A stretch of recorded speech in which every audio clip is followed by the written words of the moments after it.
Boleh ambil cawan tu sekejap. Saya tengok cawan tu, saya terfikir contoh ni. Kalau kita anggap diri kita ni macam cawan ni, apabila kita isi dengan benda yang baik, dia penuhlah dengan benda-benda yang baik kan.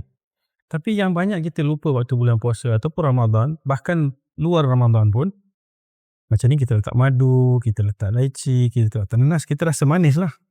Tapi kebanyakan orang, dia tak stop benda-benda yang buruk tu.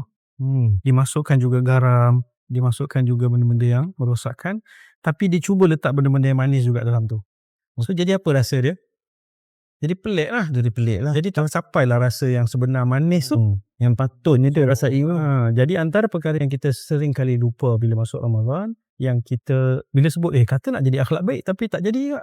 Sebab kita tak berhenti daripada perkara-perkara buruk tu. Contohlah kita sehari 8 jam tengok binge series kat platform streaming kan. Ramadan pun kita teruskan 8 jam sehari ataupun satu season sehari. Jadi bila masa nak masuk yang baik tu? Ataupun kita memang sentiasa mendengar perkara-perkara yang tak elok.